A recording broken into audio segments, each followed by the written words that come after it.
This is an interview with Carmine Botti. Botti, yeah, right. Botti. Botti, yeah. As part of the Italian-American World War II Veterans Oral History Project, sponsored by the National Italian-American Foundation and the Historical Society of Western Pennsylvania. It is March 15th, 2004, and we are in Wilmerding, Pennsylvania. Will you please tell me your full name and date of birth for the record? My name is Carmine Anthony Botti. I was born July the 16th, 1919. 1990. Yeah.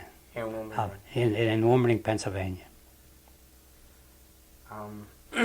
Thank you for inviting me into your home. My pleasure. Tell me about your who was the first in your family come to America, come to the United States? Well, I guess my mom and dad. Your parents. Yeah, my parents did, yeah. And where did they come from in Italy? Agropoli. Agropoli. That's it's around Naples. I just forget whether it's north, south, or east or west of Naples. About 40, 50, or 60 miles from Naples. And did they come together, or? Yeah, I mean they were married when they came together. Do you know when they came, they were. Do you know what year they came? No, I don't. No. And they came here to Wilmerding? I don't think my father. I think he went to Connersville first, and then from Connersville he came to Wilmerding. What did he do? Here in Wilmerding?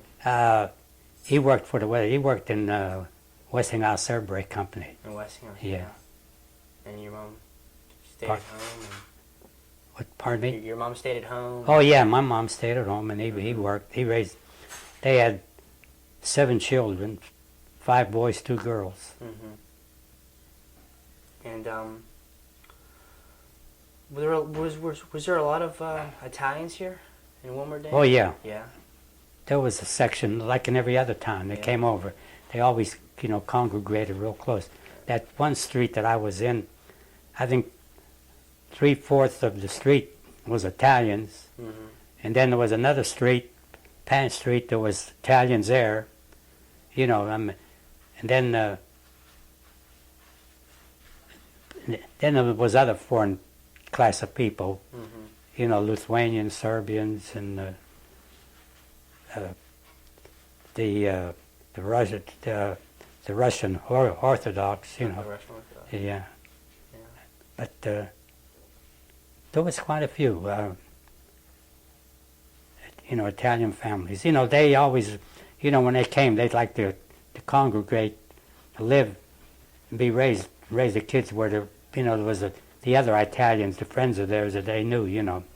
I guess from Connersville, my dad knew that they were here, and then the friends of us from Connersville, yeah. Yeah. You know what he did in Collinsville? No, I don't. No. I guess he didn't stay there too long. Was your mom with him at this time? Yeah. Yeah. What? So where did you live here in Wilmerding when you grew up? Where at? Crosstown on the north side of Wilmerding. On the north side. On 302 State Street. That's across the town. Yeah, but that street ain't there anymore. I mean, they tore the neighborhood down for the Tri-Borough Highway. Oh, okay. See, the Tri-Borough Highway goes there. That's okay. But the grade school that I went to over there, the building's still there, but there used to be the Italian club, and then from the Italian club, they have a Banquet Unlimited, where they have banquets for, after the funeral and, different kinds of banquets. I mean, weddings and birthdays and that, What kind of Italian club was it? Was it Sons of Italy, or was it? Remember? I guess that anybody could have joined that, but then it's subalpine.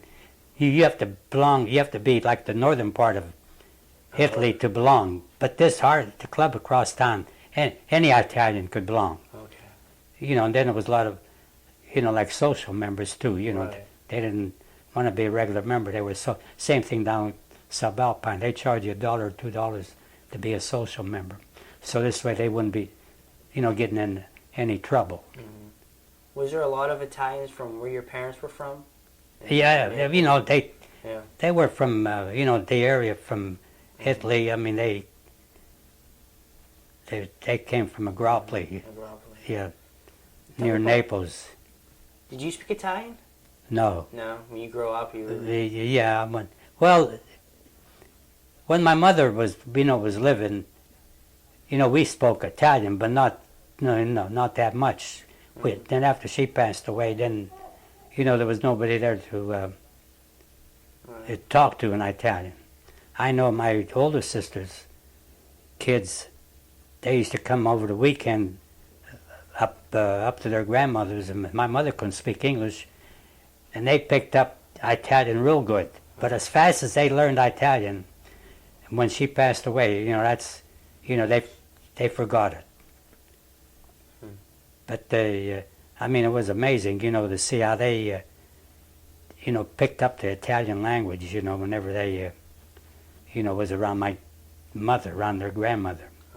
When she spoke to them in Italian, and then I guess they had an idea what she was saying, and they remembered the words and they picked it up. I was even surprised. They learned it real fast. You spoke Italian with your mother then, right? Yeah, whatever I could, I used to speak Italian to her. Yeah.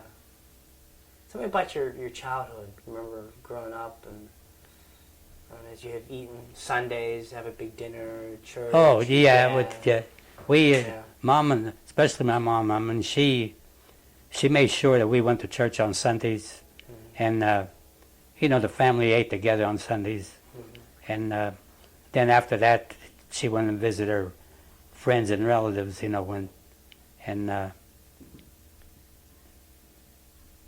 my dad, they used to with the other fellas, friends of his, they used to get together and they used to, play cards and drink wine and reminisce, I guess, and that's what it was. Well, just like the weekend was more like a relaxation time, And then Monday came around, my dad had to go back to work again, Yeah. But I guess they look forward for the weekends. This way they, spend a lot of time around the neighborhood and with their friends. Did you have a lot of relatives? There was broad eyes there, but not relatives. The only relative I had was real close. It was a Commonweal in Turtle Creek. She was my father's sister's family, and that's what I'd call, first cousin. But then there was other people that they were like. There was a woman. She was my my godmother, and so I guess Italian people usually call them a relative, Right. And the same thing with my brothers and sisters. There was ones that there was confirmation, baptismal. They became real close with the family, What church did you belong to? It was St. Aloysius, but then they broke. And then when I got married, I belonged to the Polish church, St. Leocadia. And then when they broke the St. Leocadia church up, the majority of the parishioners, they could have went any church they wanted to. The majority of them went to it's St. Jude Apostle Church now. See, they even changed the name of the Roman Catholic Church from St. Aloysius to St. Jude. Was that a predominantly Italian church then? Well, when you were growing up? Well, we used to go, there was a mixture, like Irish, Polish. No, Polish had their own church down here. Okay. And then when I got married down in a Polish church, and then I belonged, my wife and I, we belonged, was going to the Polish church. But that St. Aloysius was all denomination. Okay. Lithuanians, Croatians, Italians, So Irish. did everybody get along? Very good, very Right. good, yeah. They got along real good. Everybody was. Normally you don't. I guess at that time they were all the same age group, and they knew what hardship they had. I guess when they came over, and they know what the other nationalities had. So they, didn't. Everybody was poor. Yeah, that's right. Everybody But they made the best of it, though, you know. They got along real good. I mean, I know a lot of Italian friends, they were, you know, real, these Lithuanian fellas, they took them into them, you know. They just, you know, they liked them so much, you know, that they, you know, they watched over them, you know, like it was one of the families. Yeah.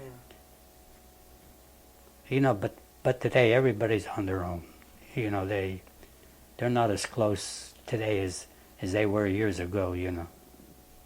So everybody, all the neighbors would get along? Oh, yeah, wonderful. Yeah, wonderful. Yeah, we never carried a key. The door was always open, slept out on the porch, nobody bothered us. Today you got to have 6 or 7 keys. Yeah. we system. Yeah, I mean it's you know, when somebody would bake something, you know, they'd bring it over to the house, like a cake or something. Bring some of the cake over. Sometimes they'd bake an extra one for the you know, for the ones they want. And then when somebody got sick, then, you know, the neighborhood got behind that family, you know, whoever was sick, and helped out. You know, they stayed up, you know, with the kids.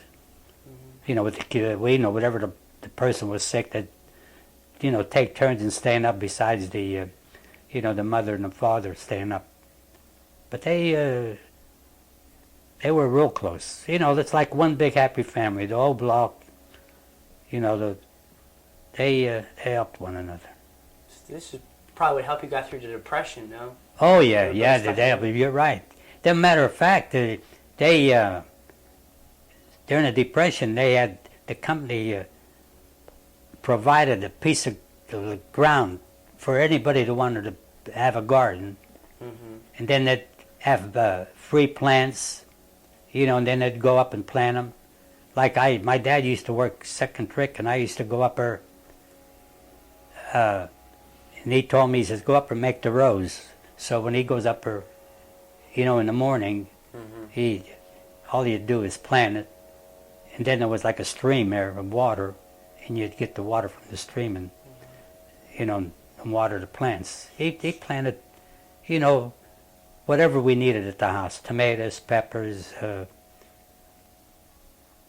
lettuce, you know. Your house was right near the creek? No. Well, we had to go, you know, up in the hill. Oh, so they had a garden up Yeah, there. they had, you know, a lot of open field, and they lined it off, you know, for anybody that wanted it. Piece of ground. The Wilmerding government, or was it just who gave you the piece of land? I think the air break had something to do with it. Uh-huh.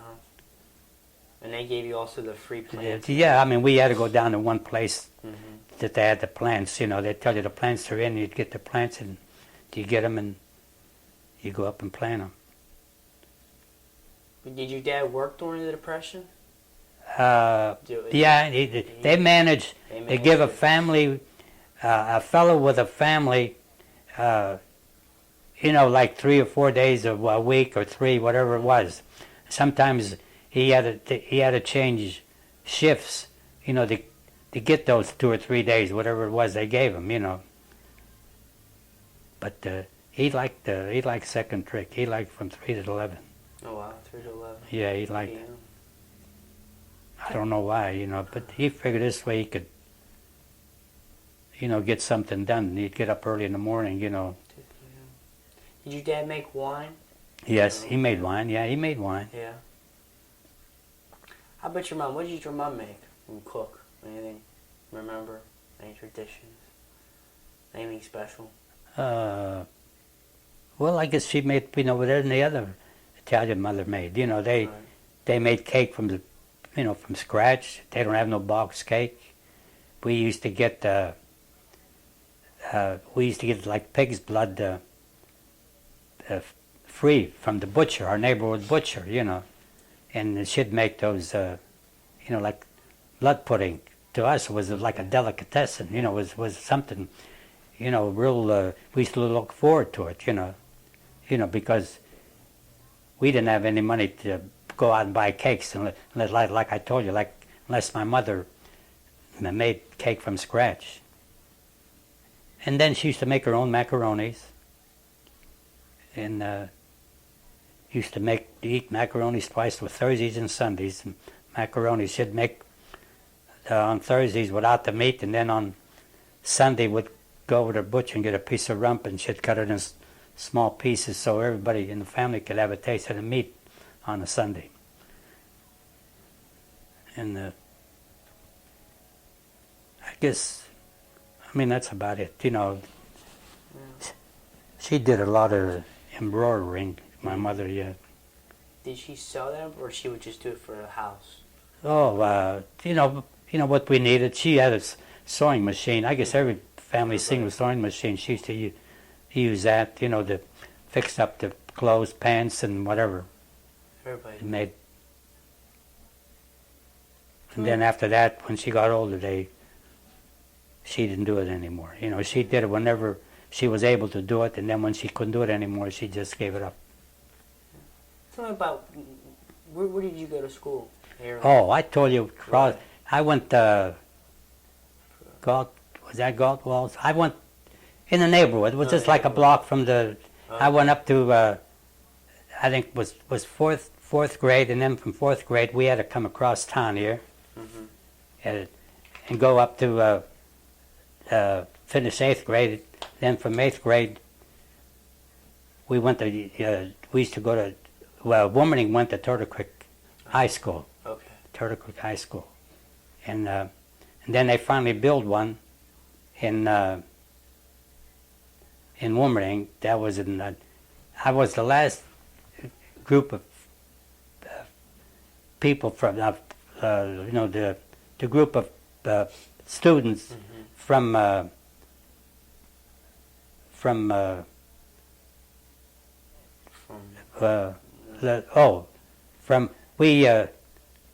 we was the last group, you know, that graduated from, you know, from Wilmerding High School, and then we went to, no, I went to Turtle Creek.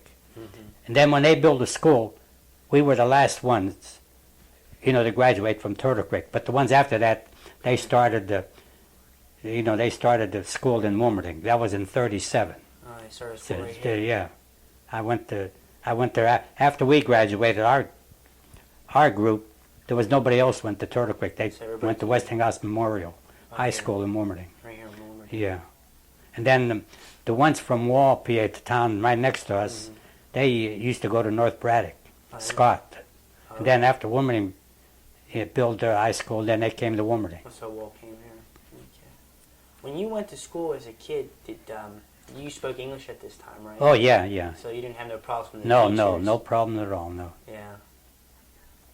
So what did during the Depression, did you work at all? Did you like help out your dad, or I know you were in school at the same time, but did you help out? Well, Do odd jobs?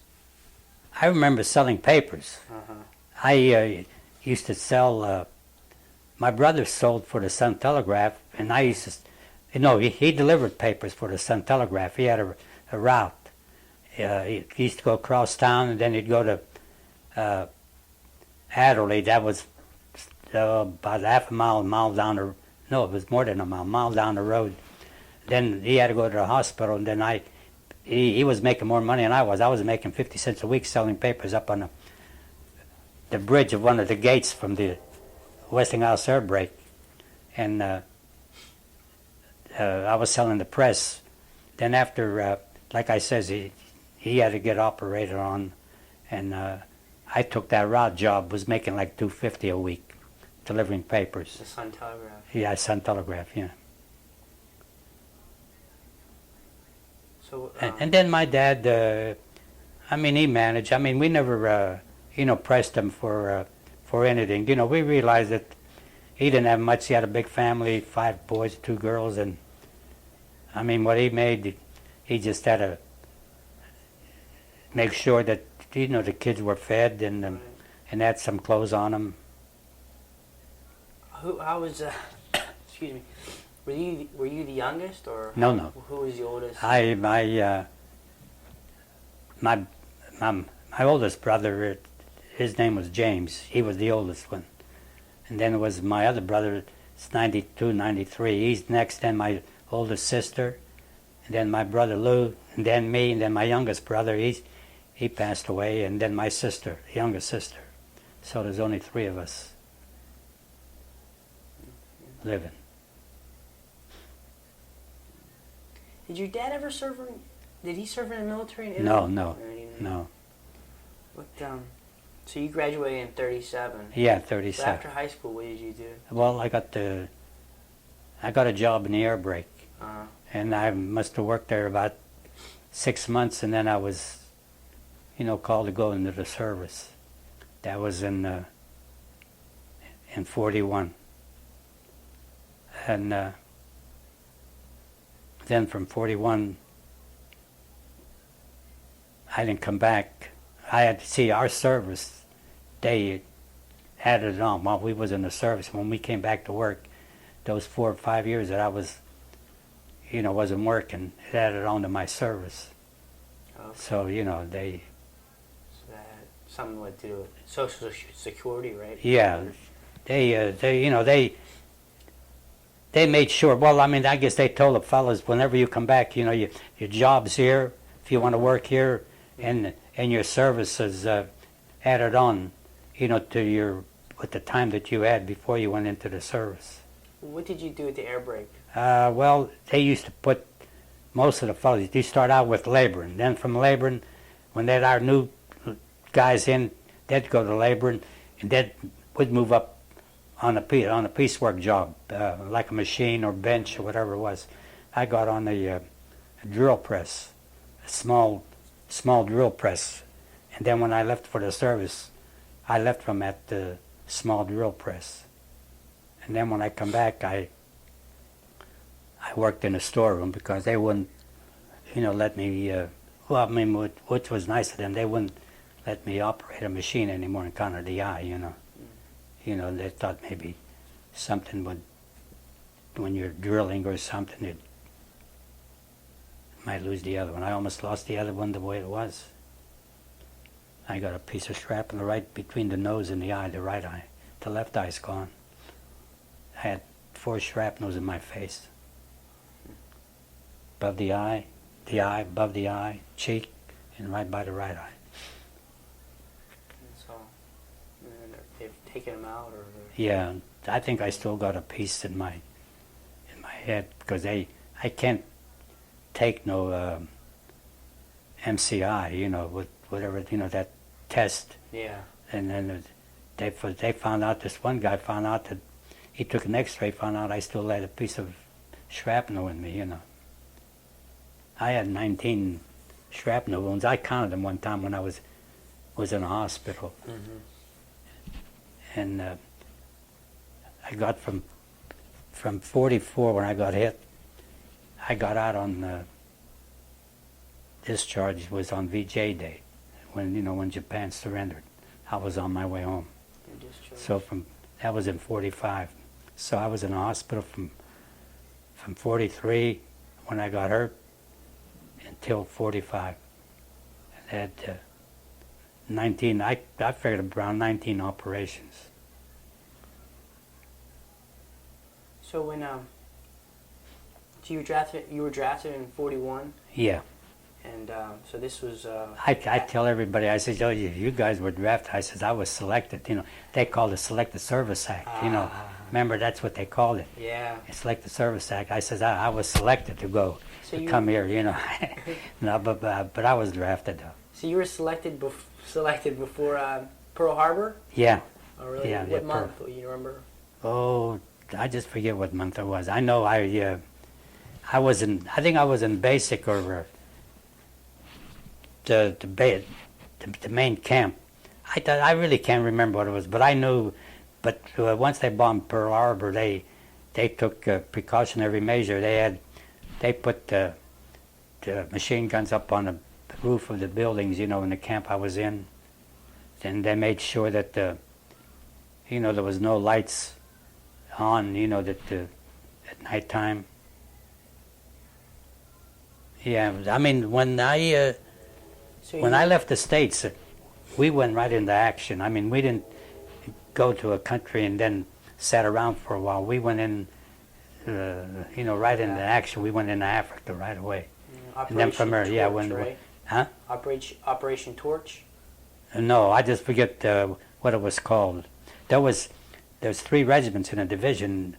Each regiment was a combat team. They landed. One regiment landed in Casablanca. We landed in north of Casablanca, and then there was one landed north of us. We landed in Port Leone, and the other one landed in Oran. But the scourge, that didn't last too long, about 2 or 3 days.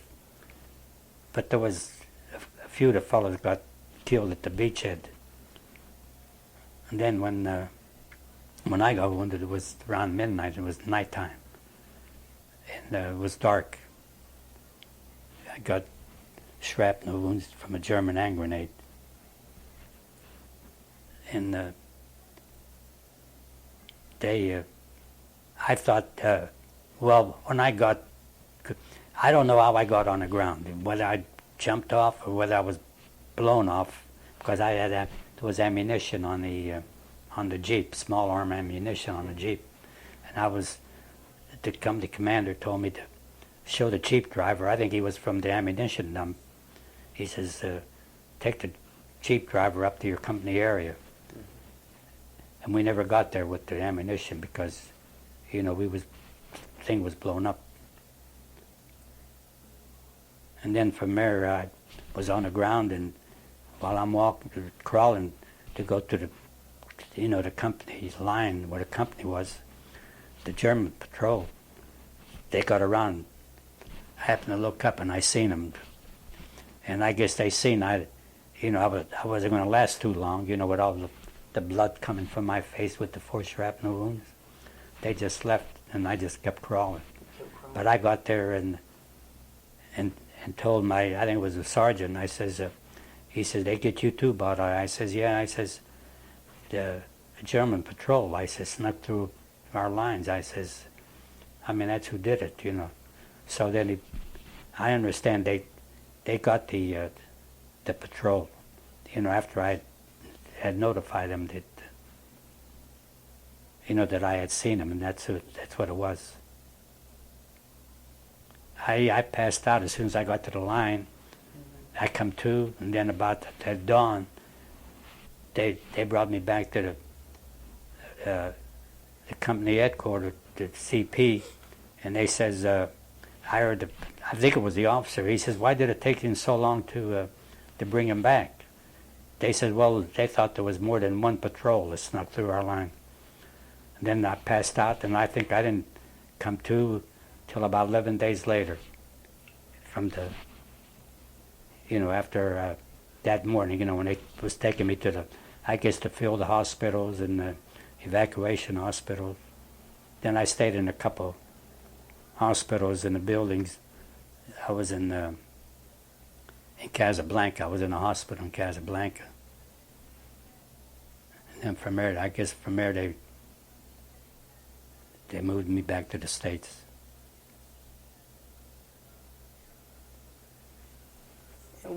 This was in the desert, right? It was up in the hills of McNassie. In Tunisia? That's where, Tunisia, where I was at. Mm-hmm.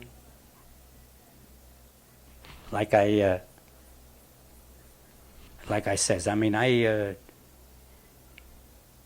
can't remember it. Like I says, I knew I was on the ground, but I don't know whether I jumped off or whether I was blown off.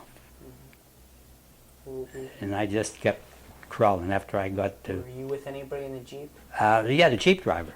You and the Jeep driver. But I don't know the person who he was or nothing. We never got to get in a good conversation. Who he was, what his name was, and he must have came from the ammunition dump, because when they called in because they was using a lot of small arms ammunition, to let the Germans know that the Americans were, the opposite of them, and then they must have been using an awful lot of them. Then they wanted more ammunition, because they didn't want to be cut short, caught short with.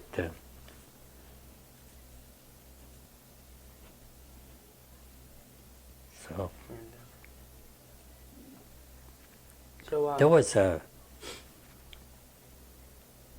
them soldiers at that time. We had one Italian soldier. He was a sergeant. He made all our officers were gone. They were shot, and he took over the command, of the and he wound up making a commission, a field commission. That's when you make a field. He made a lieutenant from the field. From what he did out on the battlefield, and when you get it that way, I mean you're making a commission the hard way. He just took command. I mean we had one sergeant that he was from the ammunition. Oh, he was from the ammunition dump, and when we landed in Port Leote, and we was going up towards the fort, this lieutenant happened to see this one fellow. He says, "What's he doing up here?" Here he was a sergeant from the ammunition company, ammunition, giving out ammunition, and they says somebody spoke up. He says he couldn't, give out the ammunition. He says he had to be where the action was. He took it on his own to go and fight. That's the kind of soldiers we had. They just they took the initiative. yeah, they just did. When they thought when they thought that they wasn't doing enough, they wanted to go do more. They see maybe today if he would have been on his job, maybe he'd have still been living. All these years, but he just. So you guys landed. It was like D-Day. You guys landed in Morocco, right? Yeah. We landed. We left from the States. We went right into action. Right into action. Right into action from the States.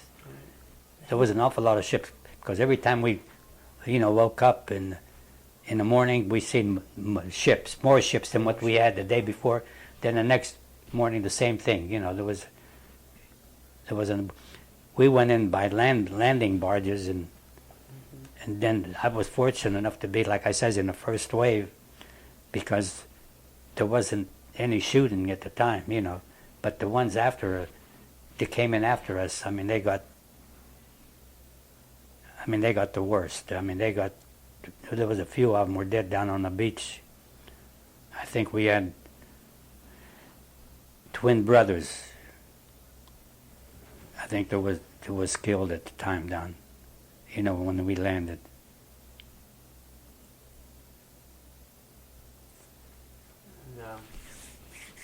What was there Germans in Morocco at this time, or they were just who was? No, I think the French. We got the Germans later. I think the French. Was the French? The French, yeah, but they didn't give us no resistance, And then when we was always on the go. I mean, we never went and took a rest into a building. We always rested. It was in a pup tent, We put our pup tents up and rested, and then we kept going forward, going ahead, but the French, to me, I mean, they didn't want to fight. They gave up right away. But the Germans, and then when we started coming close to where the Germans were, I mean, then it was pretty. Was there Germans and Italians, or just all Germans? There was even Italians didn't want to fight. There was Italians too. There was Italians there. Yeah, I remember seeing them, and did you? We seen where they was at, but when we went to where they was, where they were positioned at, when we went there, they weren't there. They had left. I happened to hear one of the sergeants saying, they said there was Italians here. They says, I guess they ran. I mean, they didn't want to have them done that. So you were in the infantry, right? Yeah, right. Yeah. And so when you were drafted in '41, did you left Pittsburgh, and where did you go after when you left Pittsburgh? I guess. Oh, I went to the basic camp. It was in Camp Wheeler, Georgia. Mm-hmm. Then from Camp Wheeler, Georgia, we had a basic training. I went to Fort Bragg in North Carolina. Fort Bragg. They had the 9th Infantry Division home base was there. Mm-hmm. And then there was the 82nd Airborne was based there. And then there was an artillery outpost there. and then there was one area. There was a friend of mine. He was in the 2nd Armored, and they were about maybe 5 miles down the road. When I heard that they was 5 miles down the road, and I knew he was in the 2nd Armored Division, I went down to see him, and they were getting ready. They was getting ready to go overseas too. Tell me about basic training. What did you? Well, they showed you how to use your rifle. How to be a soldier. In other words, I mean, no fooling around and that. We ran every morning, did calisthenics in the morning, and went on the hikes, 15-mile hikes.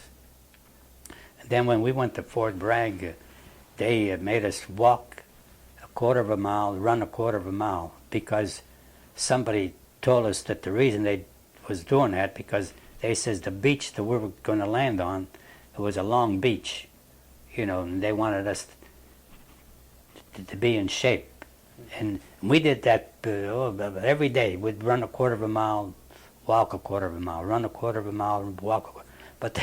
But there was a lot of guys, the first quarter of a mile, they'd run, they'd step on the side, they couldn't go anymore. But they just put that on. I mean, but they wound up going overseas with us anyway. I mean, they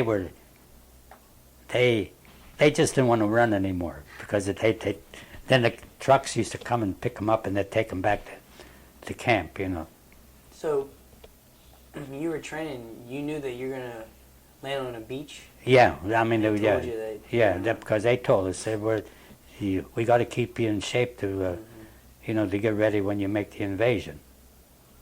What division was it? You were in the 9th? Yeah, 9th Infantry Division, yeah. What'd you do for fun on weekends or leave? No, we just rest up, get together, start BSing. That's about all, And a lot of them used to go to town. They used to go to Raleigh, North Carolina, from Fort Bragg. I never went. I used to stay around base. Between camp, go down to the day room in the BS. Sometimes go to the movie on a post. But food was very good, very good. Food was very good. And on Saturdays, I mean, we didn't have to get up to go to do any work, like calisthenics and that. And what was that Sunday? Anyway, either Saturday or Sunday, the fellows that were, they loved to eat. They used to go to the mess hall, and then when they'd come back, we'd ask them what they had. And if there was anything, worthwhile getting up for it, we used to get up, because others would stay in bed. I think that was on a Sunday. And when they had good breakfast, we got up and went. But when the breakfast, we didn't care for it. I mean, we stayed in bed, and then we'd go up to the PX and have something to eat. Well, then there was lunchtime, we'd eat lunch and dinner. How did you get along with the other guys? Good. Yeah. You didn't have any problems because no, no problem. They like I said, they was there. We was all there for one purpose, to be a soldier and fight whoever we were supposed to fight. They this one fella, he knew. They were sending fellas home, before we went overseas, a chance to get a furlough and go home. And this one guy was down in the orderly room, and he knew there was room for one more, and he knew that I hadn't been home yet. So I'm walking down the company street going towards I was walking down, and this guy was coming up. He says, "Hey, Botti," he says, "they're going to call you and ask you if you would like to go home on a furlough, he says, I know you don't have any money. He says, tell them you got, if they ask you got the money, tell them yeah. He says, I'll get it for you. And he got it for me. He was a Jew fellow from Chicago. And he happened to give me enough. So naturally, when I came home, I got it. And when I went back, I gave it back to him, you know. I mean, that's how they were. They helped one another out, you know. Really nice. So you came home for what, a couple days? Yeah, well, about 5 days or a week, I think it was. Whatever time they gave me, it went real fast, you know. And I just, if it wasn't for that fella, I probably would have never got home, you know. I mean, we left in 41. In 45, that's when I come back, you know. And but you know, once you're overseas, you're in the service. You don't know what day it is, what month, what time of the day, you know, because we're not interested in that, you know. I mean, Right. because time don't mean nothing, you know. You know, when they told you to get up, we got up. When they told you it was chow, well, we figured it was around lunchtime, but we never keep track of the days like we do here, you know, what March today, whatever. They never talked about the days or weeks or months or whatever. Well, So what kind of equipment you had? Of course, you had your M1 and... oh, yeah, you had an M1, you had a bayonet, yeah, then you had, I mean, a pup tent, you know, I mean, you had to carry with you blankets. That was like a full fill pack, and a mess kit, and yeah, the one for the food, and then the cup. You had a cup for the water, you know. It was, I guess the pack was quite heavy. Yeah, now. it was. Yeah, it was heavy, and. So after when you were just going over to Morocco, you left from Fort Bragg, or did you go up to what port? Did you leave from a port here? Let's see, was it Norfolk, Virginia? I think. Well, anyway, where we left, I think it was from Norfolk, Virginia. Like I says, I mean, we didn't. I didn't pay much attention to all those things, you know, where we left from and what the name of the ship was and all that. We just, You're just taking day by day. day. That's all. That's right, day by day. Oh, yeah. Yeah, we went straight over. Went right into action from the States. How about take a little break? Yeah, go ahead. So you went to Macon, Georgia, for the basic. Yeah, base Camp Wheeler, Georgia. Yeah. And so how was real brief? When you were in Morocco, you was just the French, and you had air. How was the local population, like the civilians in Morocco? And Well, they told us they didn't want one person to go by themselves. They says, make sure you have somebody with you, you know, because they never knew, you know, what was going to happen. They'd see one guy, you know, whatever the Moroccans was going to do. But like I says, I mean, we didn't spend any time, I think, in town, you know, because we was always on the move. Our outfit was always on the move. We used to see them as soon as we'd move our bivouac, you know, move out of our bivouac area. We'd see the Moroccans come over and dig up the ground to where we had threw our garbage, you know, and you know, because they'd dig it up and get what they could salvage from it, you know. That's the only time, you know, we seen what the Moroccans did. But like I says, in town, we never stayed around too long to go into town. We was always on the go. you were always going to go. Yeah, always on the move. This was all desert, right? No, it wasn't desert. Mountainous hills, a lot of hills, mountainous. We used to see a lot of Moroccans out in the hills, you know. But they never bothered us. No, they never. No, they They didn't say much. Or no, nothing. They were. We just kept going. And then during the day, when we had those army coats, a lot of the fellows used to throw their coats away because it was too heavy for them to carry, when it was warm. But they could have used it at night because the nights were cool, Yeah. But they were sorry afterwards that they threw their coats away. So a lot of guys did that, get rid of some of the equipment on their. But not the main equipment. They got rid of the coats, the things that they didn't need. Right. So, like you said, you didn't. Not a lot of resistance up until Tunisia. Yeah, but And so, like you said, afterwards you came home, right? You came back here to. in 1945 I came back. But after you were wounded, you went to.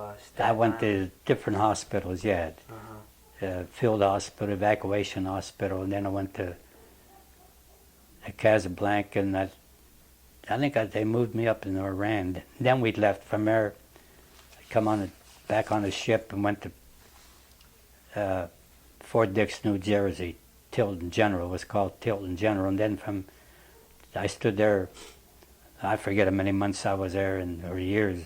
Then I went to Halloran General in Staten Island, New York. Mm-hmm.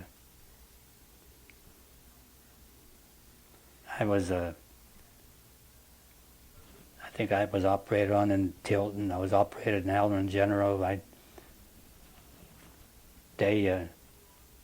I seen a fellow stomach in Fort Dix, New Jersey. He had a hole like this in his stomach.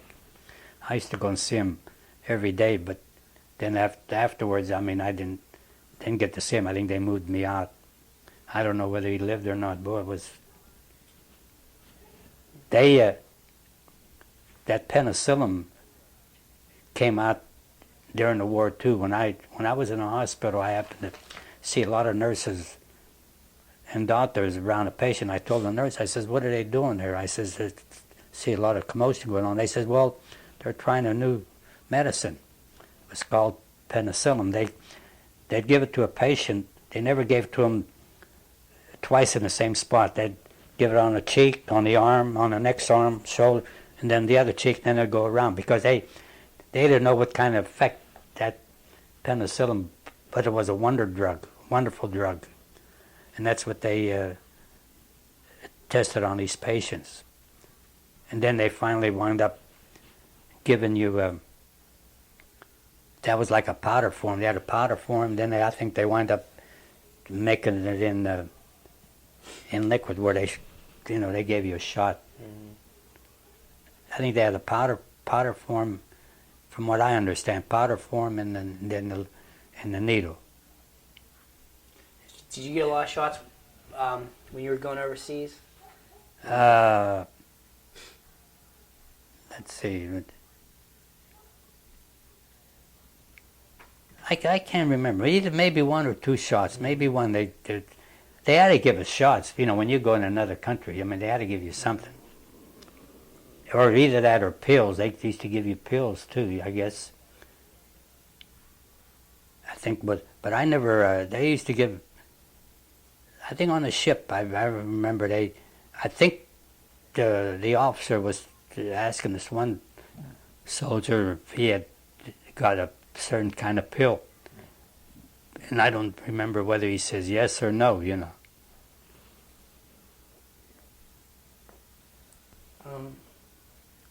Just tell me about when you you were told you were going to get the Distinguished Service Cross. Well, in the hospital. The nurse, like I said, she was more excited than I was. She made sure that I had hospital clothing on. I went down with hospital clothes. She made sure that I was cleaned up and everything, and we went down to the hospital grounds outside. Mm-hmm. And there was a little service. To me, it was just a small service. They presented me with the Distinguished Service Cross. And I got it and brought it up to my room and left it there. And I guess maybe the next day or the same day, I don't know. I I had to send it out, for them to get it at home. Yeah. It wasn't no, you're young at 22, 23, 24 years old. What do you know about certain things in the Army? Medal, you figure, well, it was just another medal, But I didn't realize that it was the Distinguished Service Cross, that it was the second highest. So when I got the Purple Heart, it was just Purple Heart, Yeah. You get that when you get wounded.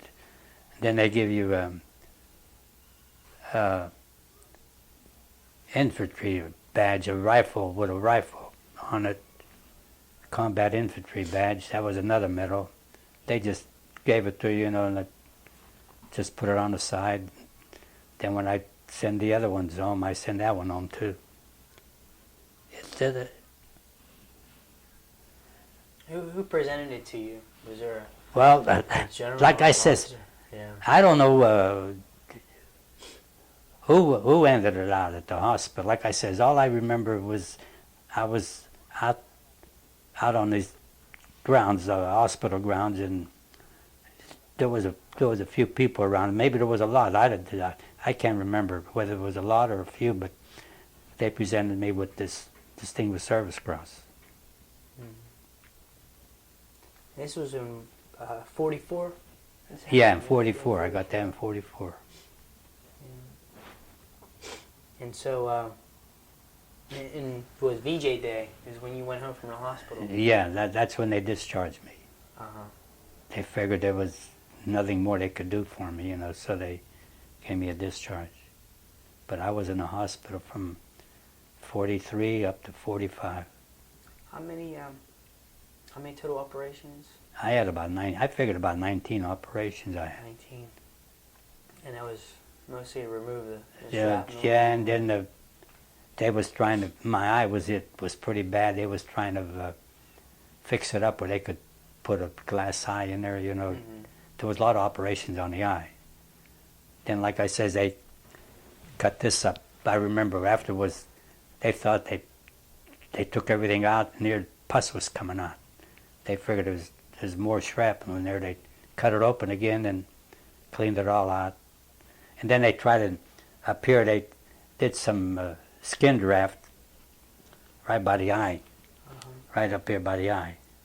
They did some skin graft there. They put, after they took a lot of skin graft from my arm here, skin, and put it in the eye, to make a socket. So I guess, the eye was the main thing that where all the operation was. And they used to give me ether. When I got ether, I used to get sick as hell. Yeah, ether, operation. But then they used to give me an intravenous, and I never got sick. There was no after effect after that. So when I knew I was getting operated on, I'd go in the nurse's office, and I'd see my name. I'm getting operated on. I'd see what they was going to give me, and if I seen ether, I went over and see the doctor. I says, can you give me intravenous instead of ether? I says, ether gets me sick. Yeah. And then they told me, they said, well, the ether, it all depends on the length of the operation. That's when they used the same thing with the penicillin. There was a length of time that the operation needed. They used to give me ether, and the same thing with the penicillin. But I think I only got ether once or twice, and the rest of the time I got intravenous. But that was, there was no sickness. I used to get sick, throw up, and from that ether, oh my.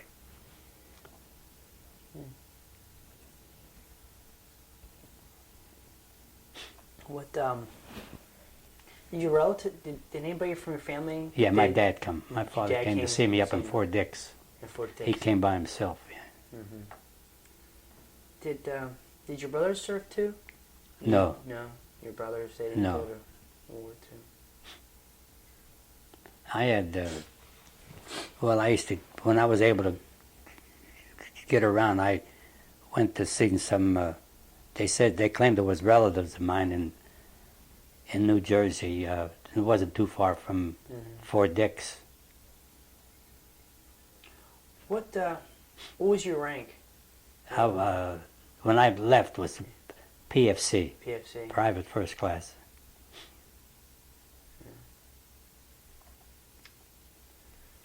So after you came back, you remember hearing about VJ Day and the atom bomb, and any thoughts about that? You're just happy the war's over. Let's see. I'm pretty sure. Yeah, we heard about the atomic bomb. Yeah. Yeah, and I think I was still in the service at the time when they threw the bomb in Hiroshima or whatever, that island in Japan. And so I knew when I left, even as soon as I think I left camp or to come home, I already knew that Japan had surrendered. The news was out at the time. Mm-hmm. Whatever happened to the 9th Infantry Division? They could go on, huh? Oh yeah, they kept going. I mean, they got after the invasion of Africa. I understand they made a 9th Division again. They got together, and then they start moving up. I don't know. I never kept track of where they went after that. They probably went to Italy. They probably went to France. I mean, I don't know what.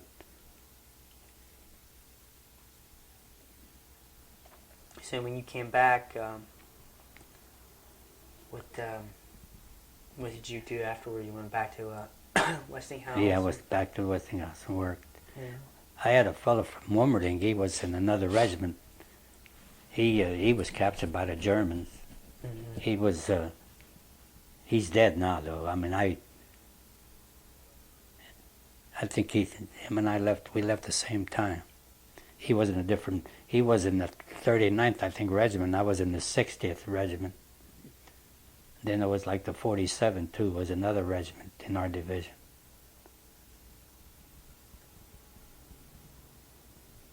And did you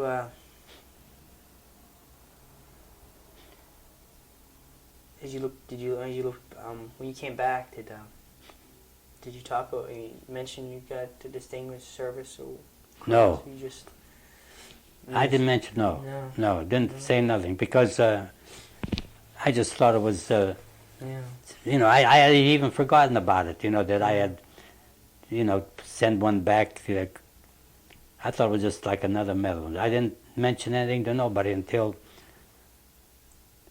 maybe I did mention it to one person maybe years ago, but I don't remember. And then I just, when fellas would talk about their experience in the service, I just never said anything. I just listened to what they had to say, and that was it. Mm-hmm. And then I think maybe about 3 years ago, I thought, well, it's about time that I let it out, that I got a medal. It was just that you just want to talk. You just didn't want to. You kept yourself. Yeah, I mean, I guess it. I mean, if anybody says what's the reason why you just come out, I says whatever you say it is, that's what it is. Because I just didn't. I don't know why I didn't mention it years ago. I knew if I would have mentioned it years ago that, the people then at that time maybe would have had, that. I don't know. I mean, I just didn't. This way, I thought was better. The way it happened. Right. By not. Just moving on. Yeah, I felt that. Yeah. And so you went back to Westinghouse. Yeah. You met Worked your there, and I wife. got married and got and I got pension in '82. And like you said, I don't remember. I don't know if I asked you. You belong to the VFW or? Oh yeah, I belong to the American Legion. I don't belong to the VFW. Oh, American Legion. Belong to the American Legion, and DAV. That's part of the American Legion. What is that? That's Oh. What's that? You got Disability. so yeah, that's right. Disability. It's like an organization within an organization with the American Legion. Hope I don't mind me asking. You get disability then? From the Yeah, government? I get it. Yeah, You know, from the veterans. I get a disability. Tell me about your recent induction in to the Yeah, over there, the Hall of Valor. Hall of Valor, and that's here in Pittsburgh. Yeah, that's in Oakland, in Fifth Avenue in Oakland. Yeah, that was there was 31 people that got a medal. There was somebody that was there, either brothers, sisters, nephews, uncle. You know, that the ones that passed away, they represented the ones that were supposed to get the the honor, and it was nice. They had they served us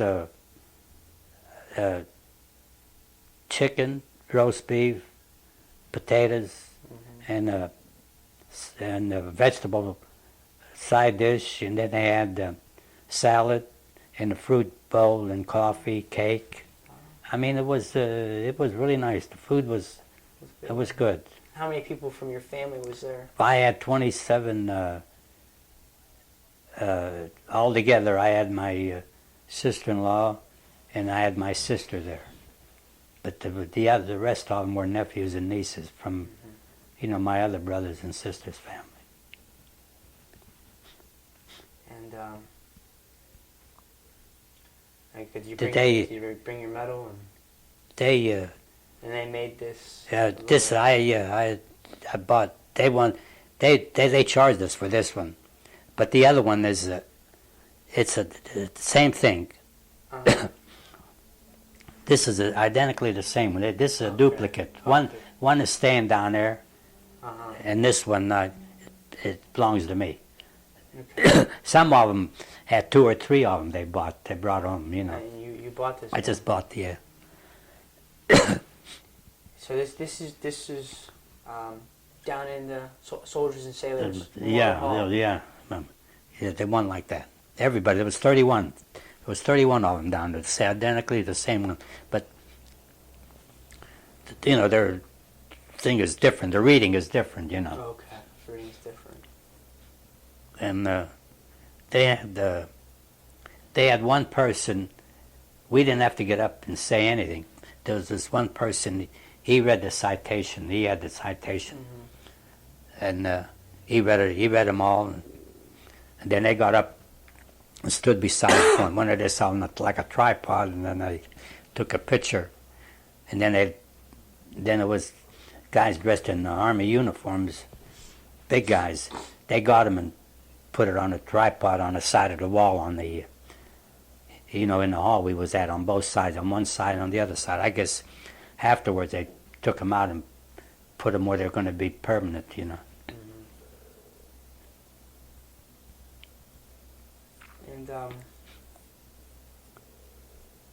yeah, I mean, they had a nice program. They had. What did when you came back? Did you,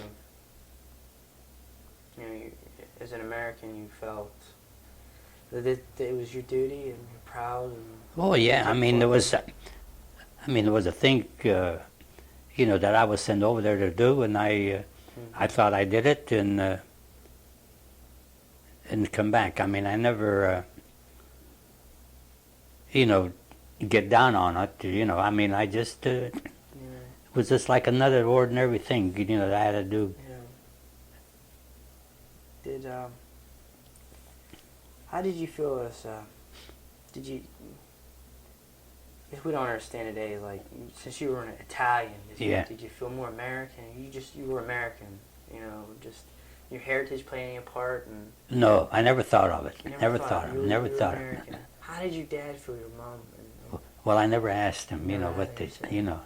I guess they were proud of, I guess I'm just, they were proud that I went over there and I come back home, I guess because my generation, I'm young, we think, oh, we're Italian. Yeah, But yeah. No, at we that never, time, you because you American. run into, you run into all kind of nationalities, Right. and You're I guess we never talked about the nationality. You're I American. can't remember, yeah. We just, but if we did, we used to keep it to ourselves. It's like at, like I told you, that Italian sergeant, he became a field officer. He made it by doing his duty on the field, Yeah. And here, I guess, when we knew he was Italian, and he became a first lieutenant by doing what he did on the field. Made us feel good, But we never mentioned to anybody else anything else about, he's Italian. Yeah. And that we just.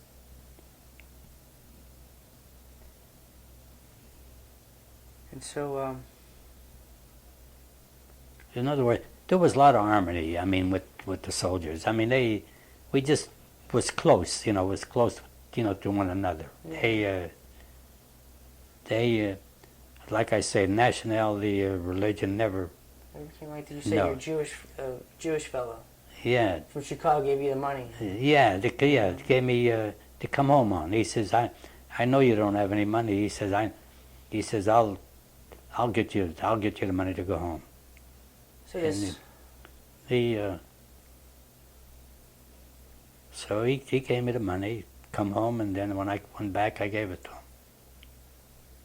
everybody just got along. Everybody stuck together and worked together. No. Yeah, yeah. I mean, they helped. We helped one another out. I mean, whenever help was to be needed, we just help them out. You just. I guess you think it has something to do. You growing up in the Depression and everybody. Yeah, I mean, Just, during the Depression, that didn't get us down either, because we were kids at the time. 29. Let's see, I was 19. I was 10 years old in 1929. We just.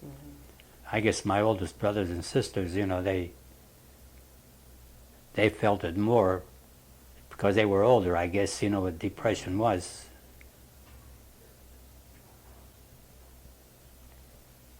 Well, like everybody, even the people around us, that lived in the neighborhood, they were in the same predicament we was at. The same shoes. Everybody was poor, and then everybody was the same. There was nobody showed that they had more than the next person. They just. I guess it was the same way when you got into the service. Yeah, Everybody- yeah. I mean, that's right. We were the same. We were just like, one big group. Well, a lot of guys were from around different parts of the country. Too, Right, and right. everybody- They were New York, New Jersey. They, McKeesport, the fellas. They were. It's a lot of times when they'd get a package, when we was in the States, before we went overseas, the package, they'd call us over and we'd help to share that package with them, what the mothers or sisters or brothers put in there. I mean, that's how it was. I mean, they, this one time his brother came over to see him, and he brought a big box of goodies. He brought fruit, he brought cookies, a cake, you name it. I mean, it was in a box. It didn't last too long, What, did your mom send you anything? Yeah, cookies, what Yeah. they could.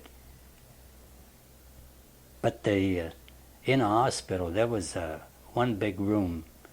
People used to send boxes of cookies, whatever it was. They put it in the room. I mean, it wasn't addressed to any particular person. It was just for the hospital,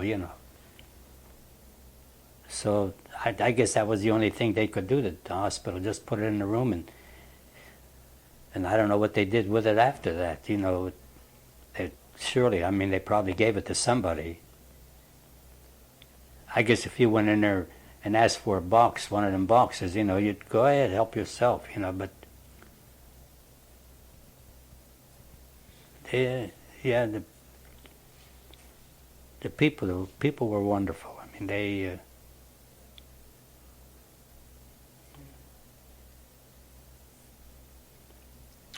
Anything else would you like to say? well, I mean, I can't think of anything else. I thought, I mean, do you have any other questions you want to ask me, or?